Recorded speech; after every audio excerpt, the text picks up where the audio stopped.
আমরা আগে একটা গল্প শুনিয়েছিলাম, এক জায়গায় রাজা প্রচুর দান করছে এক পূর্ণিমা তিথিতে। যে যা চাও, আজকে আমি অকাতরে দান করে পুণ্য সঞ্চয় করব, যে যা চাও দেব। কারো চাকরি চাই, কারো বাড়ি চাই, কারো ঘর চাই, কারো মেয়ের বিয়ে হচ্ছে না, টাকা চাই, বর চাই, কন্যা চাই, যে যা। এক বৃদ্ধ ব্যক্তি, তিনি যাননি কোনো কিছু চাইতে। তাকে সবাই বলছে, আরে দাদু, কাকা তুমি যাও, রাজা যে আজকে অকাতরে উদার ভাবে দান করছেন, চেয়ে নিয়ে আসো।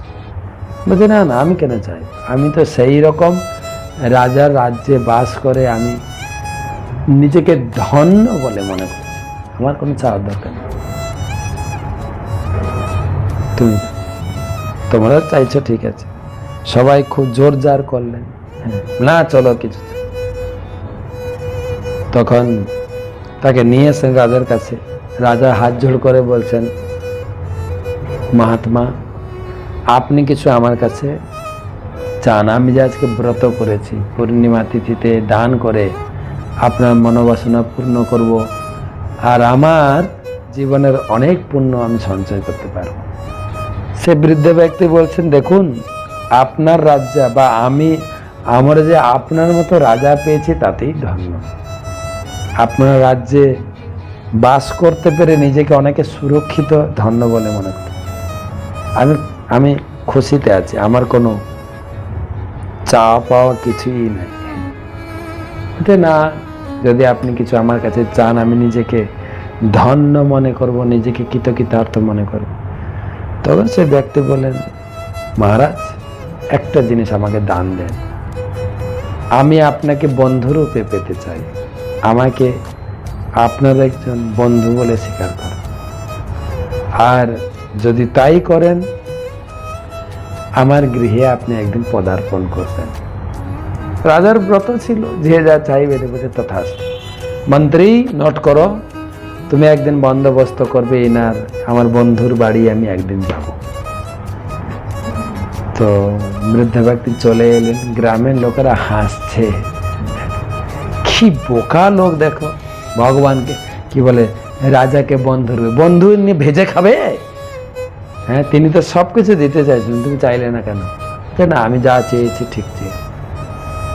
বুদ্ধিমান মানুষের কর্তব্য দেখেন, আমরা তো বোকার মতো বুঝি না, এটা ওটা চাই। সে চাইলেন বন্ধু। তো একদিন মন্ত্রী মনে করাচ্ছেন, মহারাজ, আপনি সেই যে একজনকে বন্ধু বলে স্বীকার করেছিলেন, তার গৃহে পদার্পণ করবেন বলে কথা দিয়েছেন, চলুন। হ্যাঁ, তুমি ব্যবস্থা করো। তো রাজা আসবেন বন্ধুর বাড়িতে, হ্যাঁ, চালা ঘরে আসবেন নাকি?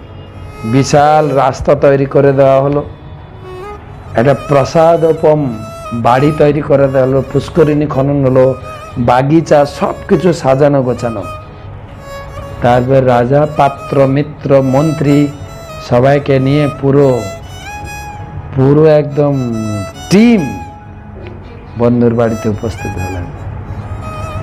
আর মন্ত্রীরা বন্ধুর আতিথ্যের জন্য সমস্ত কিছু ব্যবস্থা করেছিলেন। রাজকীয় আতিথ্য, তার পালঙ্ক, ঘরের আসবাবপত্র, আতিথ্য করার সব জিনিসপত্র। রাজা পৌঁছালেন, আতিথ্য হলো, কিছুক্ষণ পরে রাজা চলে এলেন। সেই বাড়ি, সেই আসবাবপত্র, সেই জিনিস সবই তো সেই ব্যক্তি পেয়ে গেলেন, তাই না? কি বোঝা গেল? ভগবানকে যদি কেউ বন্ধুরূপে স্বীকার করেন, তার জীবন তো সফল হয়ে যায়, যেরকম বন্ধু মহান্তির ক্ষেত্রে হলো। তাই এখানে বারে বারে বলছেন যে আমরা দুই বন্ধু সব সময় থাকি, তুমি একবার আমাকে বন্ধু বলে ডাকো।